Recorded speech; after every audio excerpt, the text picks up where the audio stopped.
A partir de las visitas domiciliarias a familias que participaban de programas sociales, los profesionales escuchaban sus experiencias sobre las instituciones con las que se relacionan continuamente. Muchas narraban situaciones en las que sentían que se les habían pasado a llevar como familias, como madres, como niños y niñas, como personas, cuyos malos tratos venían de parte de los mismos programas de asistencia social. Todas estas familias compartían además que sus historias se refugiaban continuamente en el silencio. Estas experiencias instaron a realizar el documental que verán a continuación. Expertos que hablan de la situación de exclusión y 4 historias que narran experiencias de personas marcadas. Todo esto a fin de dar a conocer y hacer audibles las voces silenciadas y anónimas de familias que han sido marcadas por malos tratos. A los profesionales que estén viendo este documental, les ofrecemos nuestro reconocimiento por su trabajo diario y a los protagonistas de estas historias, nuestro más profundo agradecimiento y respeto.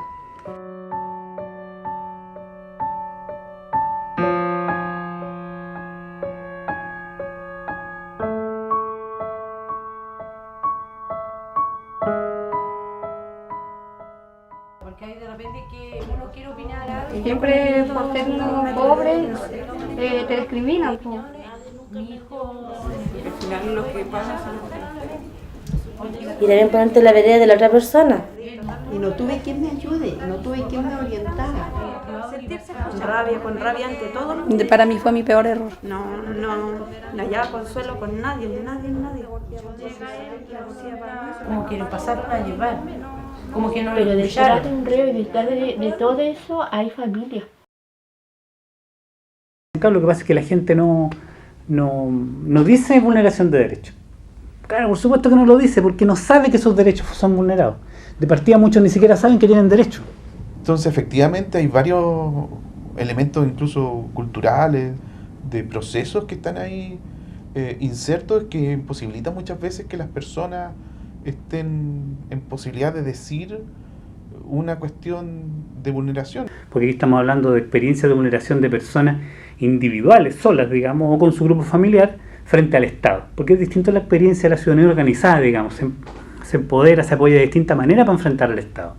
Pero el ciudadano solo frente al tremendo poder que tiene el Estado, es muy común que ocurran este tipo de, como decías tú, parece en la conversación que tuvimos antes, como pequeñas prácticas, digamos, microprácticas, donde ejerce, que mucho más fácilmente se naturalizan. Finalmente, la mayoría de las instituciones en Chile funciona muy jerárquicamente, ¿sí? En donde la sensación de que si tú vas a entrar a dialogar, a negociar, pierdes poder, y si pierdes poder, entonces la situación se te va a desbandar, se te va a ir de las manos.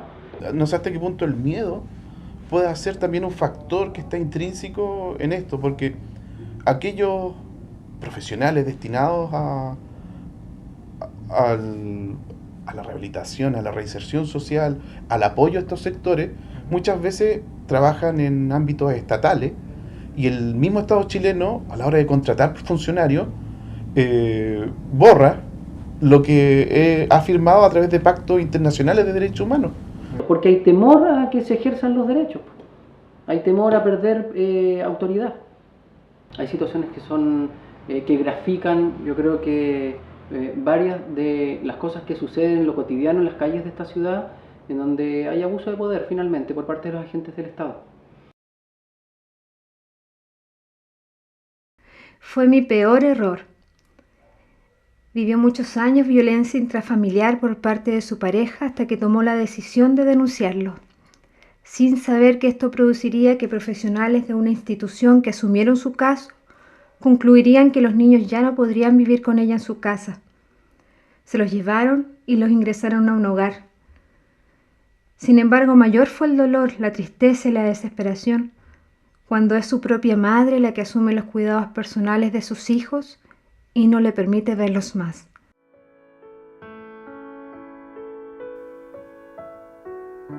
Mi vida, no ha sido tan bonita que digamos.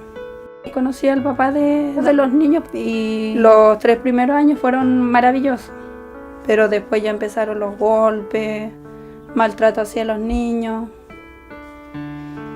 maltrato hacia mí, y yo, como le tenía tanto miedo, no me atreví a denunciar. No, por el miedo a que me quitaran a mis hijos. Decidí denunciar y para mí fue mi peor error. Porque ahí me quitaron a mis hijos, lo alejaron de mí. Y ellas llegaron y ni siquiera me preguntó, ¿puedo pasar ahí o puedo ver algo?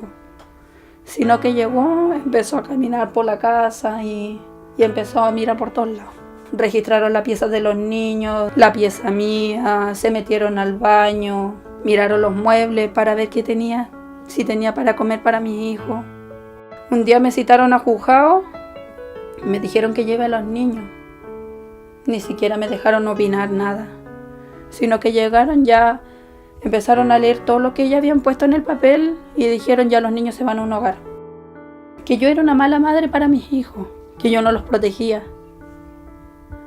Cuando mis hijos son lo más grande que yo tengo en el mundo, ahí yo reaccioné mal. Quise pegarle a la de mujer de la OPD, porque me llevaba lo que yo más quería en el mundo. Y yo no entendí nunca el motivo del por qué decidieron eso. A mí me dejaron visita una vez a la semana, 1 hora. Y más encima me hicieron que yo misma los vaya a dejar ahí donde iban a quedar.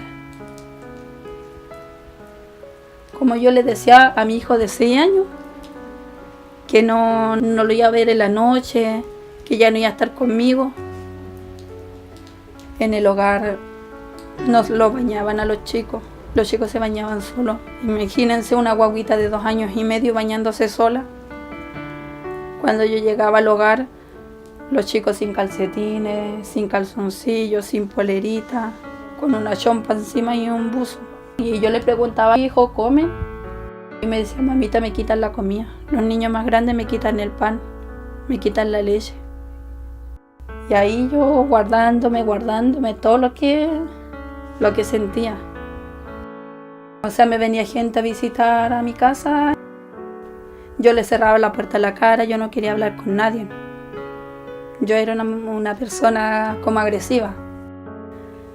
Bueno, principalmente lo que me hizo cambiar fue el ver sufrir tanto a mis hijos. Porque yo en mí misma me dije, si yo sigo así como soy, no voy a volver a tener a mi hijo a mi lado. Y ahí fue cuando ya yo dije, voy a cambiar para que mis hijos vuelvan a mi lado. Sí, yo creo que me faltó apoyo a mí. Harto apoyo. Porque realmente yo no era escuchada por nadie. Un día yo dije, porque si no soy escuchada, no hago una carta. Hice una carta que fueron como 2 hojas. ¿Dirigida a la jueza de Puerto Vara? Yo misma la fui a dejar personalmente. Entregué esa carta y a la semana tuve respuesta. Le contaba lo que estaba pasando con mi vida, sobre la vulneración de mis derechos, todas esas cosas. Ya la semana después ella llamaría a las personas que están siempre al lado de ella, el consejero técnico me llamó. Usted tiene que presentarse tal día a juzgado. Va, yo dije, ¿por qué? Ya. Y la jueza me pregunta mi nombre, mi número de carnet, ya. Y después empezó a leer el papel. Y leyó la carta que yo escribí al frente de hartas personas. Y después ella llegó, como me dijo, en esta carta no se ve que usted es una mala madre al expresar sus palabras, me dijo. Y de repente la jueza me dice, Angélica, escúchame.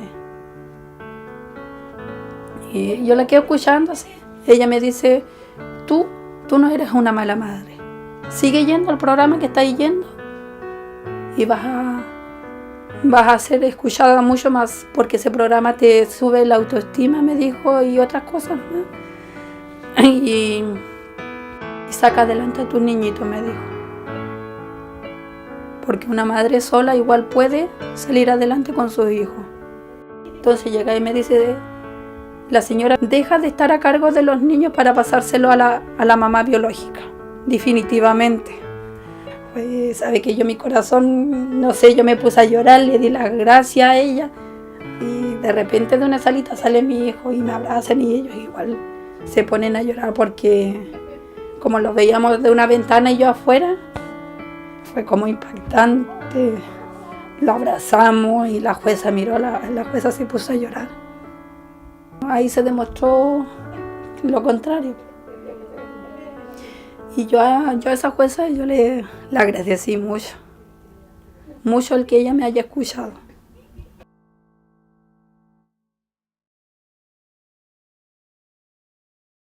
Detrás de un reo hay familia. Siendo una mujer joven, dejó su casa y sus estudios e inició una relación de pareja. Hace 15 años se casó y concibió a su hijo. Con su esposo, quien lleva ya varios años en la cárcel, han podido mantener firmemente su relación de pareja. Ella ha sacado adelante a su familia, trabaja de manera regular, su hijo está estudiando y logró obtener su casa mediante un subsidio de vivienda asociado a un programa de integración social y territorial. Ha tenido que entender que la situación de su esposo debe ser un secreto para la mayor parte de las personas que la conocen. No quiere que ella o su hijo sean vistos como malas personas, como gente peligrosa. Y los errores se pagan. Lamentablemente en la vida ellos pagan doble delito. El delito que es el carcelario y el de la sociedad. Nosotros fuimos a una oficina donde tenías que hacer como parte de la entrevista con el caballero para poder postular a la vivienda. Pero cuando te hace el caballero la entrevista, lo primero que te pregunta, obviamente que si tú trabajas, te hace como un cuestionamiento de saber con quién estoy tratando. Yo no le podía decir que mi marido estaba preso. No, porque yo le decía eso y mi hija decía, no hay culpa. Yo sé que me hace la discriminación. ¿Por qué? Porque es algo lógico, es algo como, no sé, como muy normal que hagan eso. Nosotros no podemos darle la casa a cualquiera porque también tiene que ser gente que tenga un poco de dinero. Más que nada me dijo eso, por ejemplo, porque se va a relacionar con gente de otro nivel. Entonces ellos tenían que clasificar gente humilde, pero gente con principio. Las personas que tenemos esta vida sabemos que si nosotros decimos eso, vamos a ser discriminados no solamente en eso, sino en muchas cosas. Si hay gente que ellos hacen cosas malas, que obviamente nadie dice que sea pobrecito, pero detrás de un reo y detrás de todo eso hay familia. Ahí pasa a ser una discriminación. Yo creo que eso es una discriminación, pero una discriminación creo que también puede ser un poco entendible. Por ejemplo, yo cuando tenía que hablarle, por ejemplo, a la profesora, en el colegio La Básica, hubo una profesora que hizo algo feo.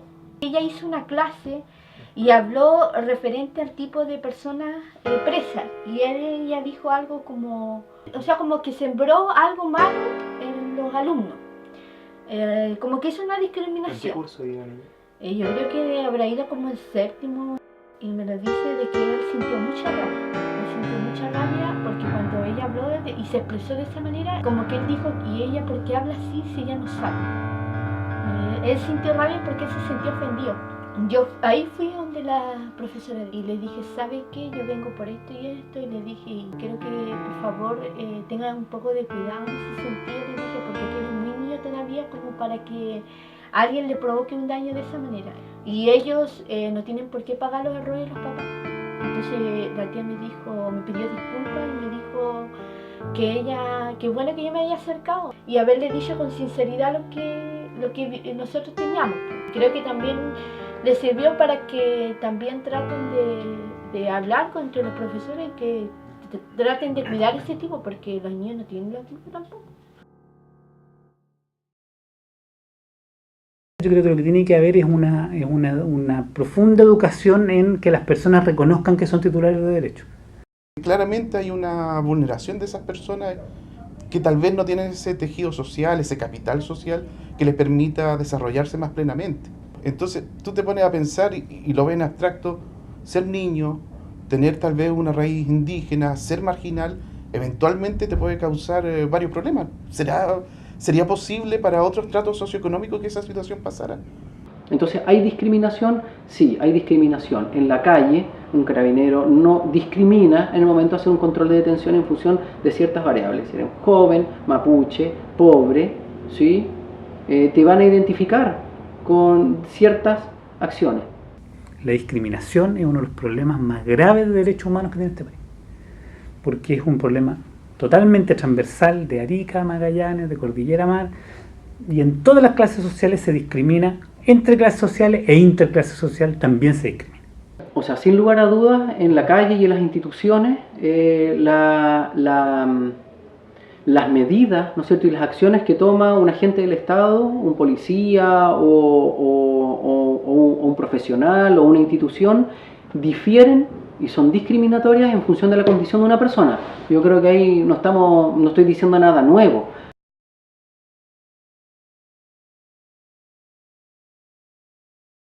En la vereda de la otra persona.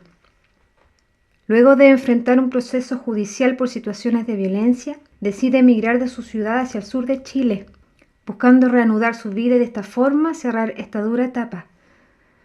De eso ya han pasado 3 años y recién hoy profesionales de un programa psicosocial le informan que ella y sus hijos serán atendidos por causa de violencia intrafamiliar. Los profesionales fueron a su casa, a la escuela de los niños. Les hicieron preguntas sobre la vida familiar a los propios niños. Afortunadamente, como madre, ella estuvo al tanto de todo lo que sucedió. Ella siente malestar, impotencia. No logra que alguien entienda que todo esto es algo que con su familia habían ya dejado atrás.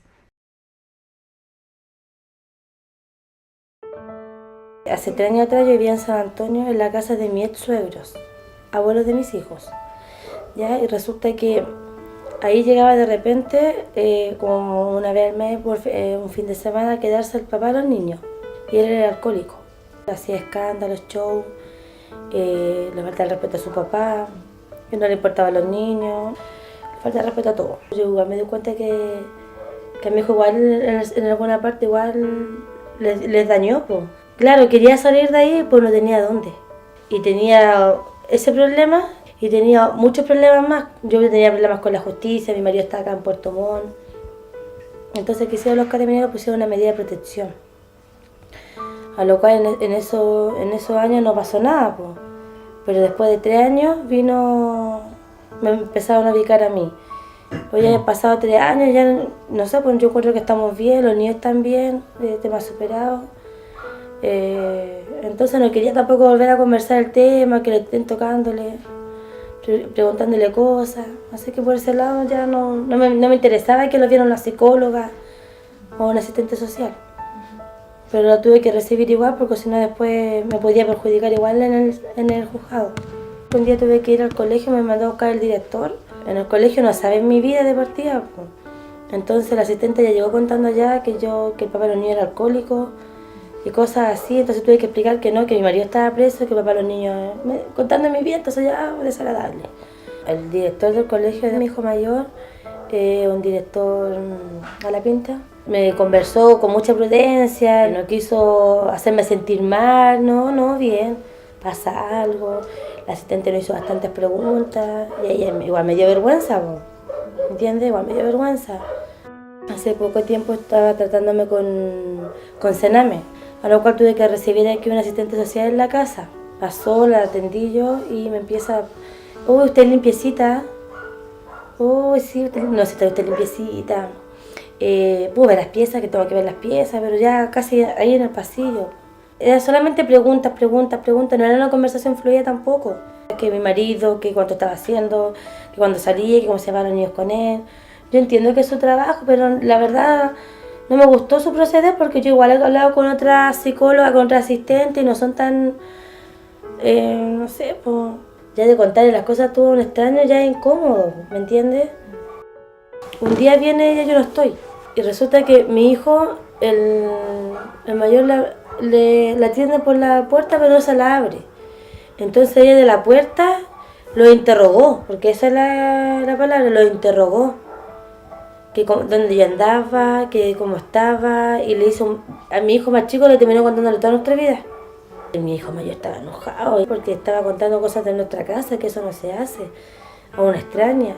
Entonces yo voy como una profesional, una mujer adulta, como hace una entrevista a través de una reja a dos menores de edad que ni siquiera está la mamá. No puse ningún reclamo, en realidad lo hice como, lo dejé así como para que no... Esto terminaba luego en realidad. Son 6 meses que dura el programa, ella da un informe al juzgado y después son 2 meses de seguimiento donde ven si están todo bien, si los niños, no sé, cómo les fue en el colegio, cómo vivo yo.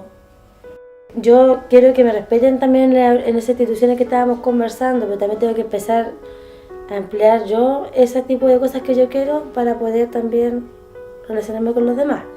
A lo mejor yo también llegar con otra disposición, a lo mejor yo tampoco sé lo que ellos tienen en su hombro y también ponerte en la vereda de la otra persona. Ellos tampoco saben lo que yo estoy cargando, entonces trataría de empezar yo por mí. No, yo voy a empezar a ser mejor persona. Y me gustaría que también todos no empezáramos lo mismo.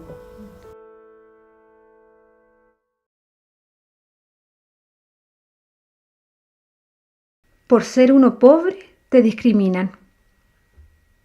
Con un hogar que mantener, decidió salir a trabajar y dejar a sus 5 hijos al cuidado de quien era su pareja. Él no se ocupó de cuidarlos. Y además de esto, abusó de una de ellas. Los profesionales de un programa social entraron a su casa y a sus vidas, haciéndole entender que no había sido una buena mamá. Por ello, sus hijas fueron ingresadas a un hogar y el cuidado personal de los niños quedó a cargo de su hermana. Ella no pudo entender lo que estaba ocurriendo. No fue escuchada ni informada. Su familia se desarmó.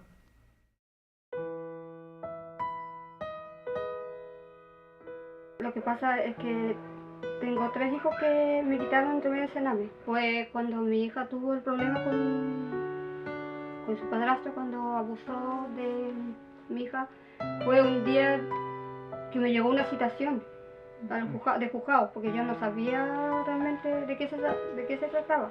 Me llegó una citación de juzgado de menores y yo a través de esa fecha que fui a juzgado me enteré de que mi hija había sido abusada. Yo no lo sabía. Y de ahí me dijeron que ya no, que supuestamente la policía ya no podía estar conmigo. De ahí, por prevención o prevenir algún problema con los chicos, me lo quitaron a todos, a los 3. Solamente fue por un caso que fue mi responsabilidad, mi culpa, que le pasara a mi hija. Porque si yo no trabajo, no hubiese trabajado, mi hija, yo sé que no le iba a pasar nada. Como que se me vino el mundo abajo encima. Como que ya, como que si te quitaran un pedazo de ti, o se te quitaran el corazón, porque mis hijos son bien apegados a mí, yo soy bien apegado a ellos.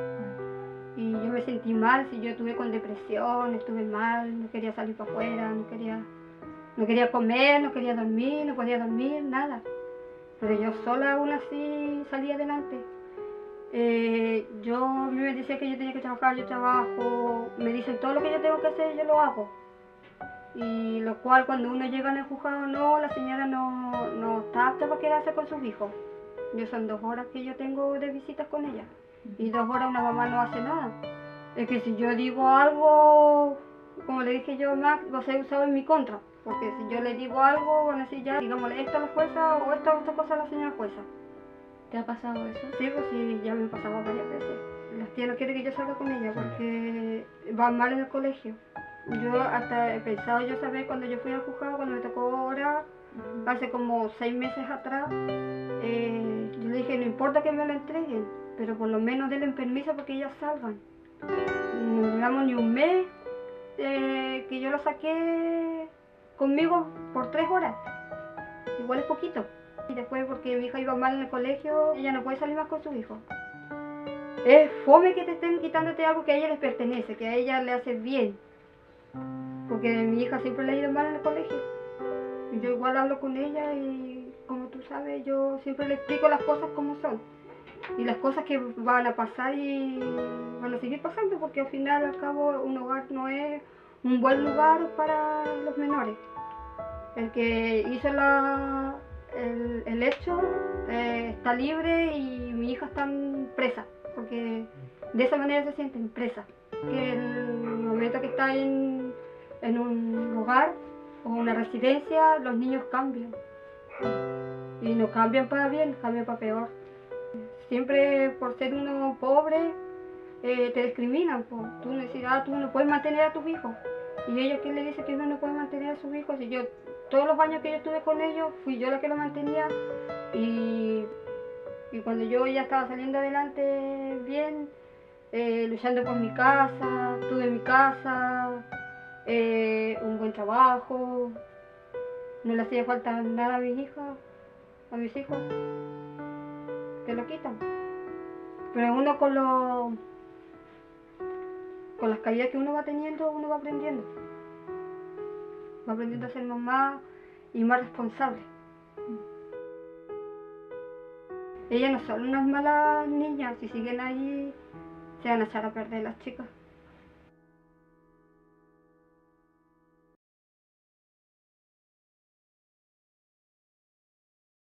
Aún hoy el gran déficit que tiene Chile es su lucha contra la pobreza, que efectivamente el Estado todavía no llega, no permea a todas las clases sociales chilenas, entregando las mismas posibilidades de desarrollo para las distintas personas que habitan el territorio. Van habiendo avances en la legalidad, en la institucionalidad, que van abriendo puertas, ¿no es cierto?, de protección, sin lugar a dudas.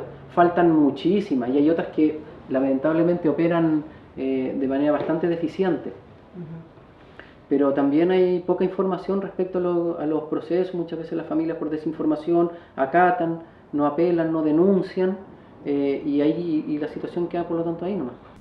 Que la protección de los derechos es un tema complejo, que no se va a solucionar necesariamente con una comunicación o con una querella, por muy bien hecha, por muy mediática que ésta sea, porque resulta que la vulneración de derechos está anclada en prácticas culturales, que no se van a derribar de un día para otro con reclamo, ni con carta, ni con querella. Está instalado lo que yo les mencionaba respecto al abuso policial o en otras instancias. Hay temor a que alguna consecuencia tenga mi reclamo. Voy a poner como concepto reclamo, que no es un temor infundado, por lo demás, sino para no dejarlo como en la sensación nomás. Si nosotros queremos transformar una sociedad neoliberal, una sociedad de derecho, tenemos que hacer un cambio cultural. Ese es un proceso que es largo, que se va a demorar y que, como todo proceso, tiene avance y tiene retroceso y que no es parejo, o sea que va avanzando en distintos lados. El llamado nuestro es a no naturalizarla, digamos. No naturalizar la violación de los derechos humanos. Creo, cierto, que existe también la posibilidad de ir mejorando las cosas. No creo que las cosas tampoco estén tan estancadas. Yo creo que pueden ir mejorando en la medida, cierto, que exista esta opinión crítica también. Yo creo que lo que tiene que haber es una profunda educación en que las personas reconozcan que son titulares de derechos. Tampoco se puede hacer un cambio total, pero sí yo creo que pueden haber énfasis, mejora, y por qué no ya discutir estos temas, que estas discusiones lleguen a la ciudadanía y por lo menos vuelvan a la plaza, digamos, a la plaza pública, a la ágora. Ahí hay que ir viendo cuál es la estrategia para que eso genere impacto en las instituciones, digamos, y esas prácticas sean desnaturalizadas.